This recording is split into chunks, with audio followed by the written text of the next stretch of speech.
Good evening and welcome to our latest Exeter Libraries in Conversation, and this evening we're delighted to be joined by author Veronica Henry. These events are free, but if you'd like to give a donation to the Libraries Unlimited, which is the charity that runs 54 libraries and mobile libraries in Devon and Torbay, there is a link in the chat. And we are also posting to over 30 libraries from across Devon and Torbay this evening. So hello to everybody else who's watching on their feeds. If you'd like to ask a question, please pop it in the chat and I will ask Veronica.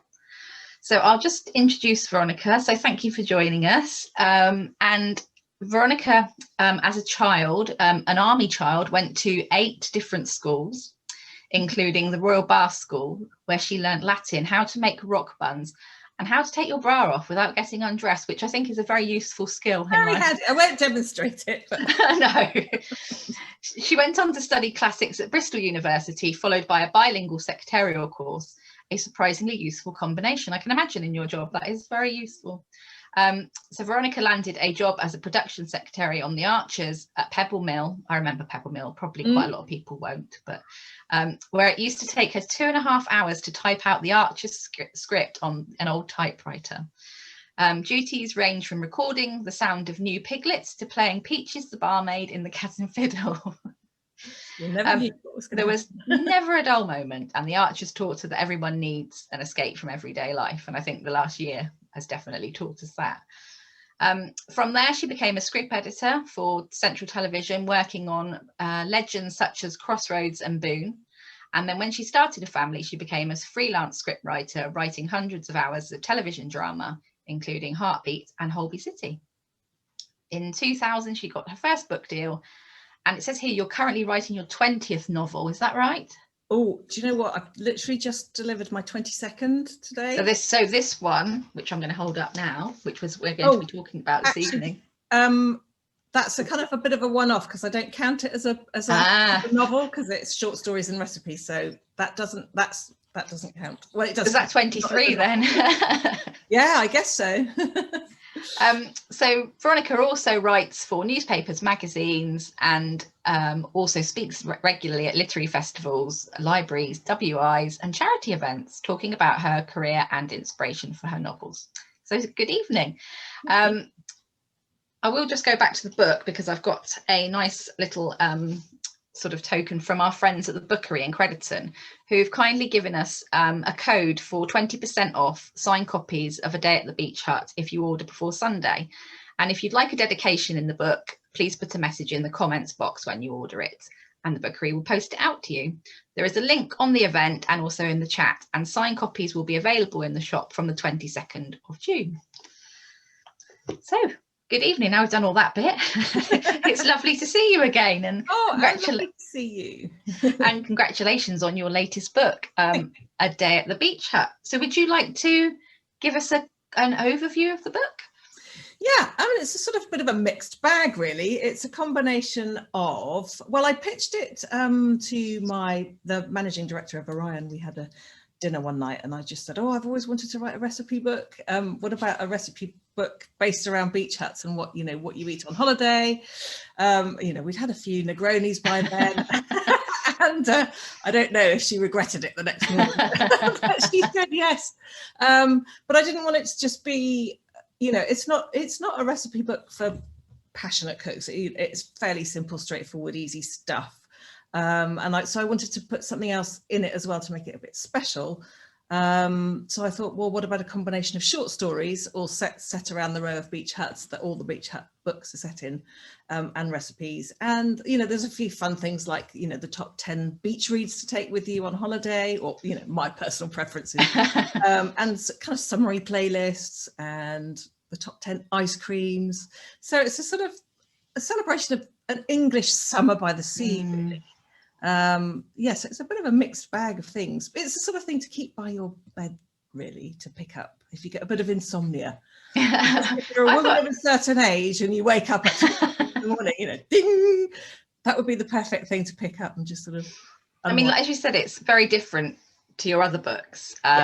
And you said your inspiration was, you sort of always wanted to do this. And I really loved how the stories are sort of interwoven with the recipe. So although they're sort of, you've got, some really gorgeous recipes in there. And I think I do love a cookbook, so I was very impressed with the fact that The Beach Hut is my favourite series of yours as well. Oh, so, thank you.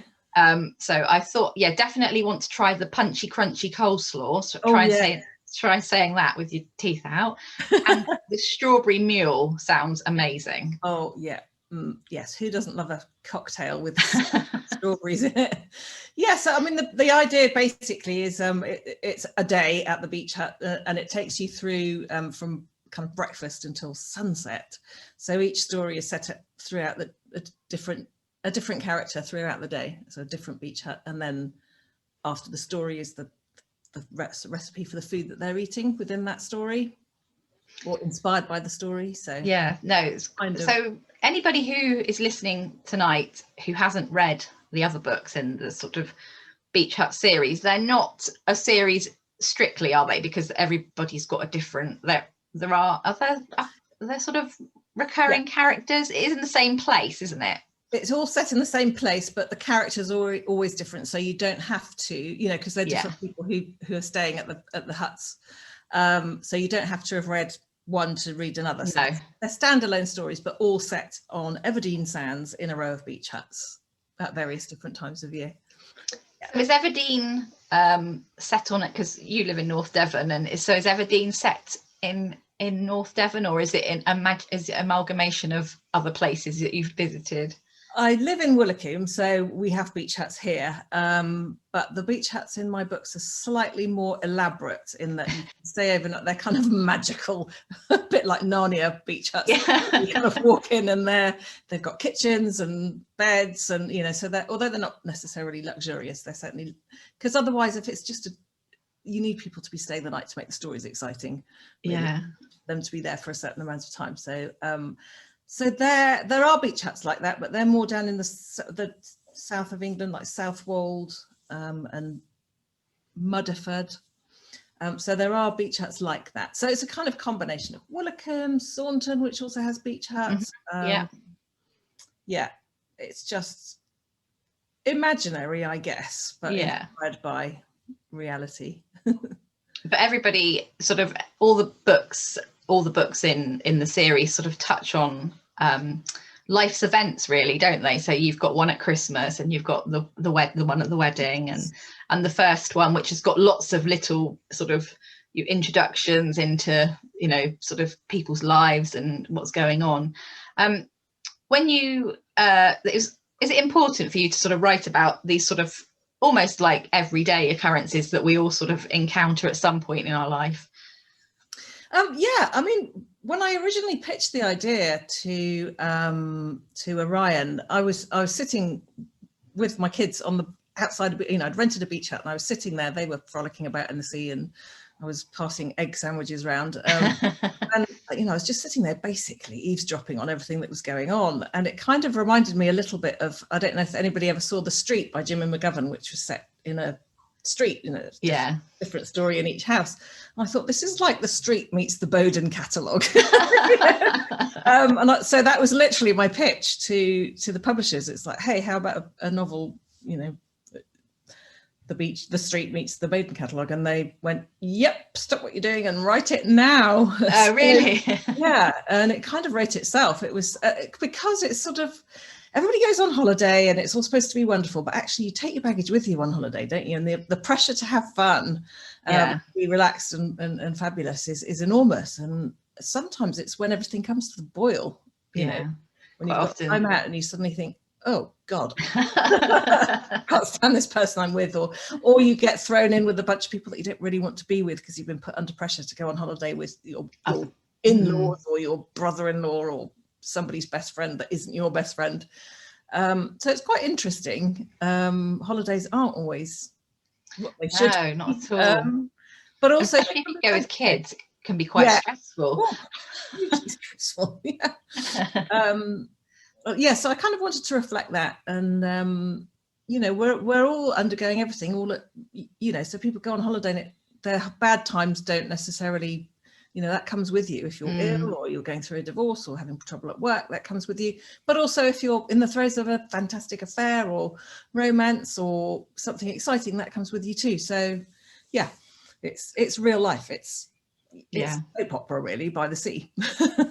I think everybody sort of likes that, don't they? You know, people like, and I imagine that everybody who reads your books probably has a different place that they imagine. I always think about Westward Ho when I'm reading them for some strange reason. Oh, yes, because they've got them and they've got the old house up on the, you know, where the car park is. Oh, the haunted house. Yes, yeah. So there's one, isn't there, that's got an old house, or is there a writer in it? Yes, that's right. From the yeah, that's kind of based on the houses. There's some beautiful Art Deco houses overlooking Willicombe Beach, which every time we walk along that beach, my son goes, "When I'm rich, I'm going to have one of those." Like, oh, good luck. You're going to have to be really rich, mate. Yeah, they're just lovely. And that, you know, I just thought, well, if I can't actually have one, at least I can write about one. But again, it's sort of imaginary. That there isn't a writing in one, I don't think. I think that's the thing, isn't it? Is particularly we were talking just before we came on about how lockdown and how sort of reading, you know, how it's been really important to sort of have that escapism, and you know, particularly the books that you write, particularly is like going to beach. You know, people would all love to live next. I'm sure most people would love to live near the sea, wouldn't they? But you know, in the last year, it's been almost impossible even to visit the sea, let alone live by the sea. And I imagine that's why now we're seeing this huge surge of people wanting to come and live in Devon and Cornwall, because absolutely, if just in case it happens again, fortunately, hopefully it won't ever happen again. But yeah, so when you did the Beach Hut series, was that something that you sort of were very aware of, that people do like that sort of escapism of sort of, you know, traveling down?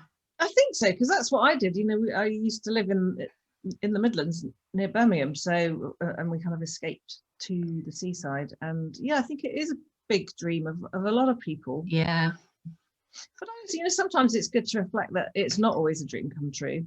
No, and you know, for every person that's living the dream, somebody else is possibly struggling. But you know, so there's very different, particularly now. It's with the property prices going up, it's really affected the communities down here, because the youngsters desperately who aren't raking it in can't afford to buy houses. No, well, no, because that's really troubling and worrying, and can't be sustainable. You know, that's got to be addressed somehow.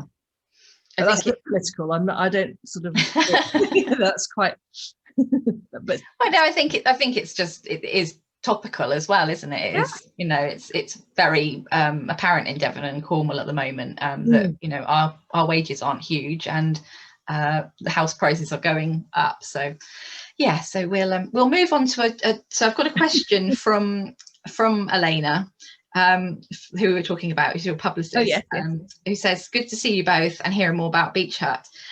What's your go-to summer recipe for a warm evening like this evening? Oh, so if I was having friends around, I'd probably do maybe a big piece of salmon. I think I've got a recipe for salmon with samphire, which is really easy. You just wrap the salmon up in tin foil and put lemon all over it, and butter, wine, and shove it in the oven, leave it to itself. And then samphire is this delicious sort of, I'm not entirely sure where in the sea it comes from. It's not like seaweed. It's kind of like, it's very salty, isn't it? I had it really salty and to the touch, you know, bitey. Yeah. So on a bed of that, and then perhaps some new potatoes. So I'm really into food that doesn't need a lot of attention, because when my guests arrive, I like to have a glass of wine and talk to them. I do not want to be sauteing, flambeing, dicing, chopping, or any of that. I just want to go, right, there you are. But I want it delicious. There's your dinner. Yeah. So yeah, that's kind of the basis behind the recipes. That's the ethos. And Serena's asked, do you have a favourite recipe or tale from the book? Favourite recipe. My absolute favourite summer thing to have, my birthday treat, is always, we have a wonderful fishmongers down on the harbour in Ilfracombe, and we go and get a big load of seafood from there. Lobsters, crab, big prawns, scallops also I love. So, I mean, you know, it's a bit of an indulgence, but you just sort of put it all on the plate, and then I just make a big potato salad, and that's, you know, it's really, really simple. So help yourself. Yeah. Yeah, so I love that, which isn't really cooking, is it? But Well, comes ready cooked. But yeah, potato yeah. salad and squidgy focaccia, and yeah, and then a lovely big cake of some sort. Oh yeah, I was really, when I was reading through the book this afternoon, it was making me so hungry. It's like you were saying about like waking up in the night to read it, and I was thinking, no, I don't want to do that, because I wake up and I have to go down and do like a Nigella style in the fridge, you know. Yeah, that's it. Stuff it all up. Get used to doing that. So your career has been sort of very varied, from sort of script writing to writing for newspapers to writing to novels, and this book has got the short stories in it. I imagine that writing short stories is very different to writing a novel. So could you sort of tell us a bit about that process? It really is, and a lot of writers don't care for writing short stories. They sort of it's not their thing. They just don't enjoy the process. But I really do, and I think it's because I wrote television, and I think an episode of TV is structured like a short story. It's quite self-contained, short, and whereas a novel can span years and years and years and years. Yeah. I always look upon a short story as a kind of moment in time when something changes, and it is an art to sort of get in, twist the story around, and then get out. That's sort of the formula, if you like. You don't have an awful lot of time to set all the characters up and all the descriptions, so it's a really, really intense and I suppose quite skilled process, which I enjoy. I do enjoy it. So for me, this was fun. It's kind of, it was a because it's that thing, isn't it, of like the character, like you said, you have to get the characters in, and you have to get the reader to have some sort of relationship with the characters. And it can be, the difference between, I don't know, maybe sometimes it's 5 pages. If it's in a magazine, it can just be like a couple of long chat, or like a page really in a magazine. So it is, I imagine it is, like you say, a real skill, but obviously that's something that you've sort of crafted over the years with your other jobs as well. Yes, I think a combination of sort of doing a bit of journalism where you've always got a word count. So a short story in a magazine would probably be about 1,000 words, whereas I think the short stories in this aren't that short. They're about 4,000 or 5,000 words, so I've got a bit more to play with. Yeah, a bit more to play with, which was nice to sort of indulge a bit in the description, because I want to take the readers, to the seaside. And so talking of that, would this be a good time for us to take our readers to the seaside virtually with a short reading from the book? I will. Actually, okay, so this story is actually a flashback from one of the characters towards the beginning, and it's set in the 60s, and it's June 1968 it's set, and it's called A Fair Exchange. Come on, girlie, chop chop. Dickon Travers gestured towards the Triumph Herald waiting on the pavement, but showed no sign of helping Elspeth with the picnic basket she was carrying. He was only chivalrous when it suited him, she'd noticed. Only chivalrous when other people were looking. She opened her mouth to remind him of her name for the umpteenth time, when his arms shot up in the air and he started waving to another motor car trundling towards the road, a rather less glamorous Morris Minor traveller. It mounted the pavement outside the college and came to a halt behind his. The streets of Oxford were still quiet. It was far too early on a summer Sunday for activity, even if the sun was already up and about. Hey, here you are, terrific! Dickon greeted the inmates of the car, then turned back to Elspeth and hurried over, scooping up the basket in his arms and lugging it round to the boot. You didn't forget the cake, he hissed as he went to slam down the lid. Of course not. For a moment, she debated not coming. He'd been showing his true colours in the past few weeks, and she didn't much care for them. He was all bluster, and his affable charm didn't go very deep. But if she backed out now, there would be a scene. It was going to be a gloriously warm day, and a trip to the seaside was tempting. It was Dickon and his twin sister Octavia's birthday, and they were all heading down to Devon to the Travers family beach hut, 6 of them, a day of games, a birthday banquet, lashings of booze. It should be fun. Elspeth felt nervous nevertheless. They were not her people, not really. She'd been dazzled by Dickon at first, flattered that he found her so intriguing when it was obvious she wasn't one of his kind. She was ordinary, a grammar school girl who had worked her socks off to get to Oxford, not like the Travers twins, for whom it was a given. She was a novelty to Dickon, she knew that. Of course, she was very clever, although that didn't make you stand out at Oxford. But she was beautiful too, unusually so, with thick, dark, wavy hair and navy blue eyes, very tall and slim.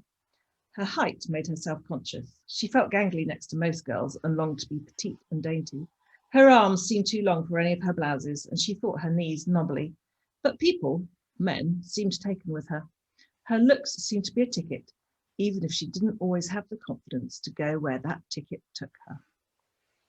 So there we are. Yes. No prizes for guessing who Dickon was inspired by. I do remember the from the very first. I loved the first one. I think. Oh, thank you. I just really, it really did sort of, it came at the right time in my life. I think there's, books for times in your life. And I think that one was just sort of came along right at the moment, the right moment. Oh, that's a really lovely thing to say. So if anybody hasn't read them, I would heartily recommend them. So you, in your book, you say about the book's top 10 books to read for the summer. So yes. I saw that Riders was on there by the infamous Gilly Cooper, who I love as well. So is there any others on there that you, what do you like to read when you're on holiday or in the summer?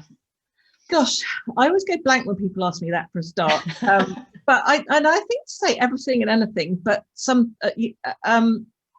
I love to go back and reread old favourites. Sometimes I like to not read anything that is in my genre because I've kind of had enough of it. So I might read some crime or something historical, or just whatever's new and out and looks a bit buzzy and a bit different. And also rediscovering old classics. I'm sort of determined to read a bit more Dickens this summer, perhaps. I like a challenge every now and again. Like I read Anna Karenina during lockdown, and yeah, it was quite tough going. And I did skip a lot of the farming, I'll be honest. But, one of our greatest love stories. So and also reading experimentally is sort of part of my job. It's know what's out there, and that's how you increase your. That's how you learn as a writer, is by reading other people's writing. There is no better way. It's like if you're a chef, you have to eat other people's food. If you're an artist, you need to go to art exhibitions. If you're a writer, you really need to read, and it can be inspiring, and it can be scary. There's people that you read and you think, oh, I'll never be as good as that. But it should spur you on to try and be, I think. So do you read, do you sort of read a lot of proofs from other sort of authors and things that are coming up? We get sent lots, and I don't always get around to reading all of them. It's really difficult. I know that feeling. You couldn't possibly, and also I don't know if anybody watching has this, and especially during lockdown, I found I'd had no concentration. I couldn't read. Found it was difficult. Yeah, I think that was quite common, unless you could find something. Yeah. Sorry, it's a horrible feeling. It's sort of like your brain's dried up and it's like a walnut, and you find yourself rereading the same paragraph over and it's nothing to do with how good the book is. It's just no, not at all. That bit of your brain isn't working. And that's when I read cookery books. That's when I will take, not literally, Nigella to bed. Or somebody like Diana Henry, who is just one of our greatest. I've learned a lot from cookery writers. Food is very difficult to write about, effectively. And you write quite a lot on Twitter. I follow you on Twitter, and you do write a lot about food, don't you? Is it your sort of secondary passion? Is you like to sort of entertain and you like to sort of cook, and is that sort of, would you? Because obviously you've written this cookery, but would you ever see yourself writing? Being a Nigella? Gosh, I don't know that I'm as. I don't know. Maybe, who knows? I mean, I do. Yeah, I kind of think, you've got to do it 3 or 4 times a day, so you might as well enjoy it. Although I'm terrible at cooking for myself. I mean, I just can't be bothered. But the minute the minute there's somebody else involved, I'll pull out the stops. But if it's just me, can't. Cheese and biscuits. Just can't. That's probably says something about my self-esteem. I don't know. And also during lockdown, I did a cookery course with Leiths. Really? Cookery schools founded by Prue Leith. Yeah, it was brilliant. It was online, and it was their essential cookery course, 24 weeks, and we did something different every week. Oh wow! It was basic, but make it making stock properly and things like that, it's quite not getting an OXO cube out. No, it's quite doing lots of straining it all off and taking time and trouble. So I loved that because it really gave me a focus every week. It was a challenge to do something, beautiful meringues, choux pastry, bread, all things I had cooked before, but somehow just giving it that professional edge, it just made me a slightly better cook, I think. As they have amazing food, and sort of, I think that's the thing, isn't it, with Nigella and all those sort of celebrity chefs, they have a real, it's not just about the cooking, is it? It's about the sort of presence of them. Nigella's definitely got her own sort of personality. Oh my gosh, she is. Here we all aspire to. Gosh, exactly. She's amazing. And again, her words are incredible. Just her descriptions are wonderful. And people like Nigel Slater as well. I was going to say Nigel Slater. He's one of my. I love his food writing. Everybody adores Nigel. And it's really simple, isn't it? It's not. He doesn't. Some of his recipes are very, they're very simple and easy, but he just makes them, amazing. It's just about loving what's available, I think, and knowing what to do with it. But reading, I think, makes you a better cook too, as well as a better writer. So you said earlier that you'd sort of just put in your next book. So is that a novel that you've got coming next? Yes, a normal book. no weird novelties in it. And can you tell us anything about it, or is it secret at the moment? I think I can tell you the title. I haven't actually announced it yet, so this is this is hot off the press. Hot off the press. It's called The Impulse Purchase. So who doesn't have an impulse purchase? Absolutely. I think we all had a few of those in lockdown as well. I think they're vital to life, and I'm very proud of myself. It's much better. And I kind of describe it in the book as something that you buy with your heart and not your head. Just go and see it and think, I've got to have that. And they can be really life-changing. Something that you've really sat down and thought about. A sensible, logical purchase is never exciting, but one that you've just gone, oh, I have to have it. That's I love that idea. So are you planning any more Beach Hut books? Not at the moment. I mean, I think I've have a Beach Hut 5. Yeah, I counted earlier, but it's 5. So I've run out of words to describe a beach hut. Salty, faded. Maybe you could have the Beach Hut revisited in like yes, a few I'm not saying no. I'm just saying not at the moment.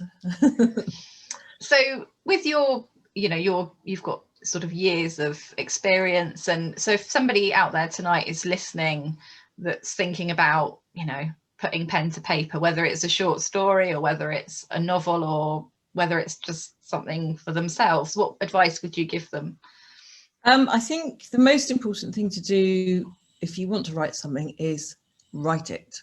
I know that sounds ridiculous, but people spend so much time saying, I want to write a book. And I did it myself. I did that myself for years until my agent just went, for God's sake, just do it. And it was like, oh yeah. And I think, once you start, you've got something to work on, whereas if it's in your head, it doesn't really exist. So you've just got to bite the bullet. And I know it's scary. There's nothing more scary than a blank page, because the minute you've committed to paper, then somebody can judge it. When it's in your head, it's perfect. And, I still feel the same about all of my work. It's like, it's not quite as good as it was when it was in my head. But it's a draft process. So you've got to put something down to start, and then you can make it better. And, you may have an agent or a friend or an editor who can help you improve it and have that objective pair of eyes as well. So just do it. Just do it. That's that joy of in a way, and enjoy it. It shouldn't be torture. I think if you can enjoy what you're writing, then your reader will enjoy it.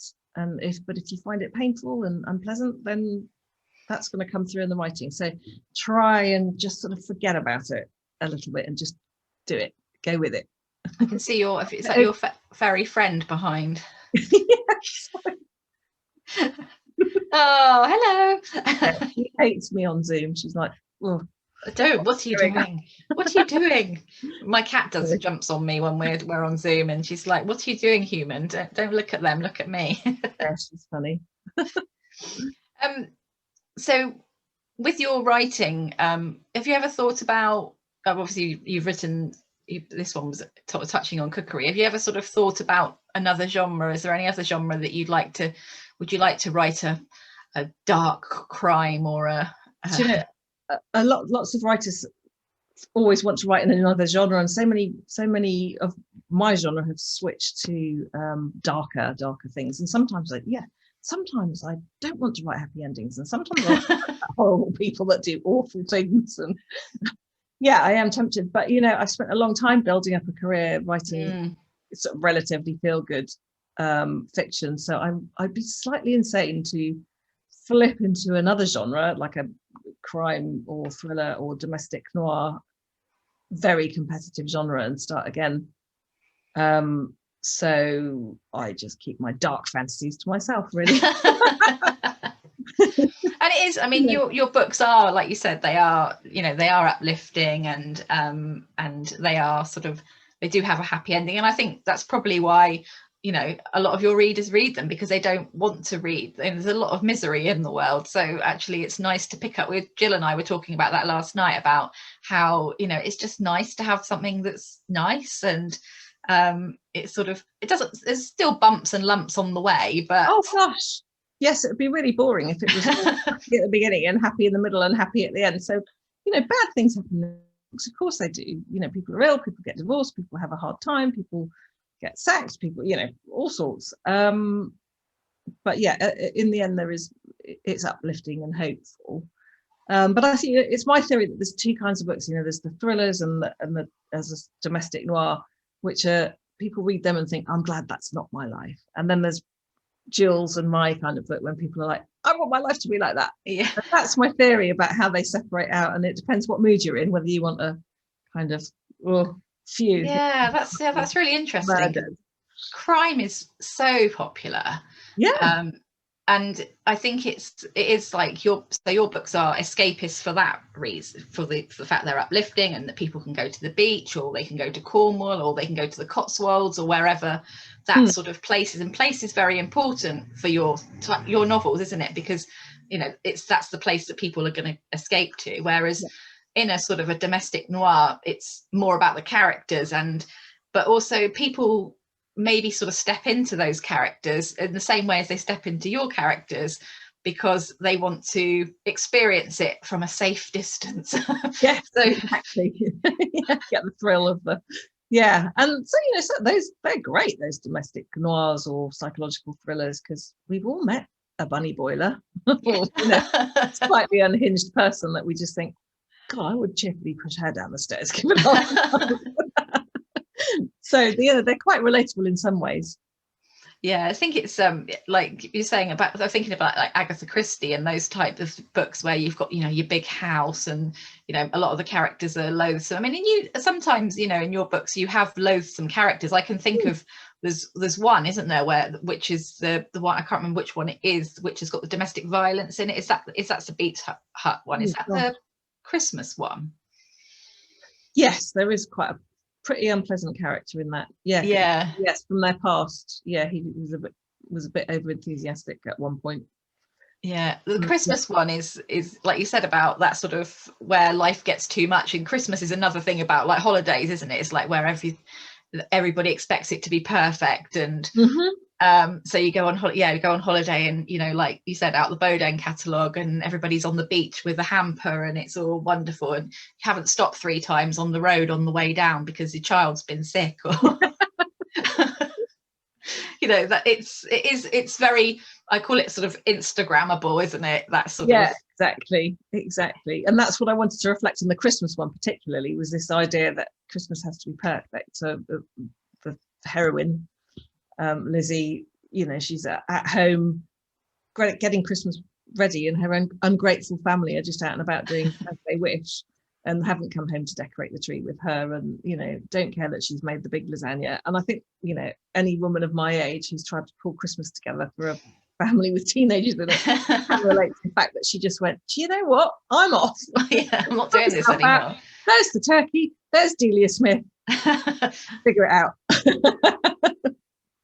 And off she went to the beach. She went to the beach.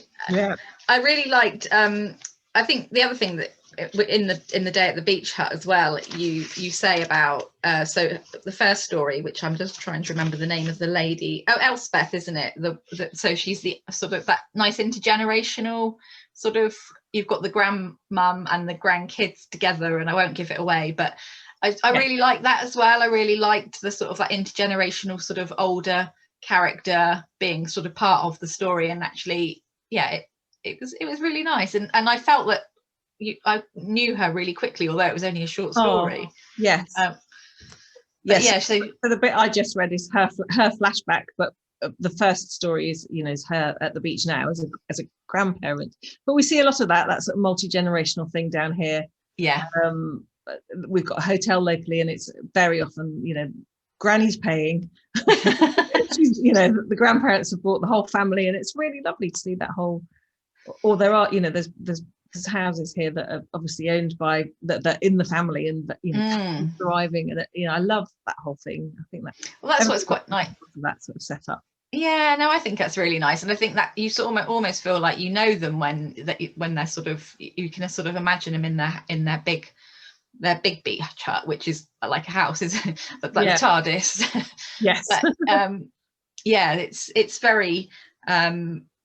very sort of, I think when you live here as well, you see those sort of people. I imagine that you can see those people, and definitely, and there's always stories with people come stories. Definitely. So is that where do you get a lot of your inspiration from people watching, or shocking earwigger? Be careful if we're ever near you, just in case. I wouldn't ever take somebody and put them straight in without sort of a process that made them very heavily disguised. But and also I had a fishing lesson yesterday, which was amazing, and that instantly I had a teacher, a guy that fisherman who was teaching me, and I just sit there and ask questions. Oh, how did you why did you do this, and how do you do it? What? And then they start telling you about people that they've had as customers, and my eyes are getting wider and wider, and I could just sit there all day. So I didn't do much fishing in the end. So has lockdown been difficult for you, not being, because I know you do generally you do a lot of events, don't you? You sort of do hosting like this at festivals and things, so has that been quite difficult for you not to be able to sort of go out and do that type of thing? Yes, it's I mean, it's great that we can do things like this now, which just, I can do so much more because I live so far away from everything. I know.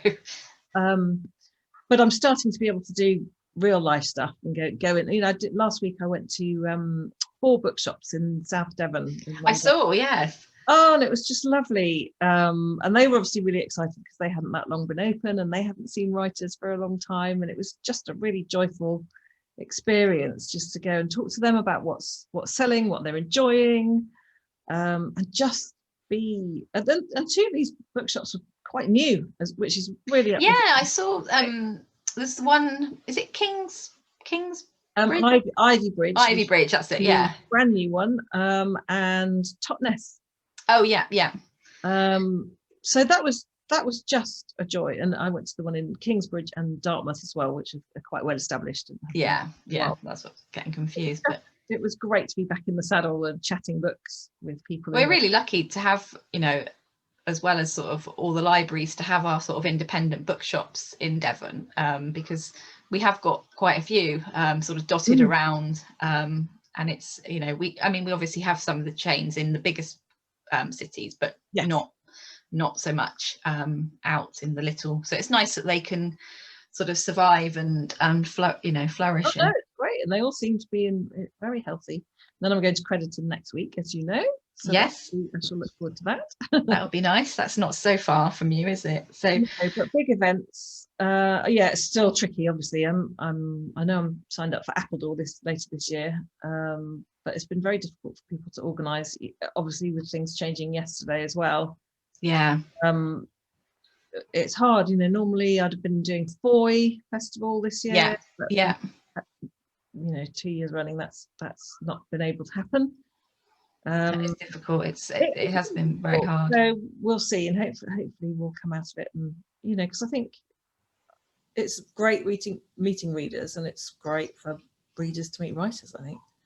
Yeah, I mean, we've been really lucky with being able to do these throughout lockdown, and I think for Devon it works well. Like we're saying, it's a long way for everybody to travel, so even if we have a big event, not everybody can come. So I think there might be a sort of chance of us doing both, a bit of little hybrids. Yes, a blended event. Blended. Oh, that's a good word. I can't believe we're nearly at the end of I know, it's flown by. So have you got any books that you would recommend for anybody who's out there tonight thinking, right, what am I going to read next, apart from yours, obviously? Obviously. Well, I came out with a lot of cohorts. 10th of June was a fantastic day for commercial women's fiction. I will reel off a list of writers that came out. So Liz Fenwick, Jill Mansell, as you know, he might have seen. Lucy Diamond, Jenny Colgan, Fanny Blake, absolutely, Isabel Broom. All the big names. I'm sure there's more. So it was a real heavy-hitting, big old celebratory day for Apish, summery, wonderful fiction. I've also just read a proof of The Beloved Girls by Harriet Evans. Oh, I've seen that one. Yeah, I've seen it on Twitter.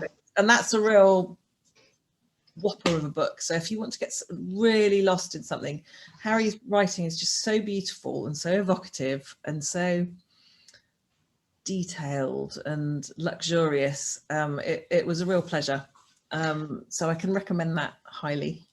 That sounds great. I think a lot of people like a big book when they go on holiday, if they can sort of get yourself into it and sort of focus on that for absolutely get lost. That's it. You're done, aren't you? Perfect. Well, thank you so much for joining us this evening. It's been an absolute pleasure, and hopefully we'll get to see you in real life, maybe in January when your new book's out. That would be fantastic. Yes, we would love to see you. And I think Jill has a book out in January as well, so maybe we can double up. Have a double up. Yes, we've done that before. We have. Yes, we have done that. So our next a while ago now. Yeah, it was. Well, I think it was our first event at Exeter Library with Sheila O'Flanagan. It was Sheila O'Flanagan, you're right. Yeah. So that was 2014. So that's scary. That is scary. So our next event, our next In Conversation is next Tuesday at 7:00, and that is with the fantastic Jane Corey, who is another local writer to Devon, and her new book, The Lies We Tell. She'll be talking about that with us. So join us on Facebook Live at 7:00 on Tuesday the 22nd. Thank you again, Ronnie, for coming along. And The Day at the Beach Hut is out now. And if you would like a copy, there is the link in the chat. And also you can order a copy from Devon Libraries and Torbay Libraries. So thank you for joining us. Thank you all for being so good.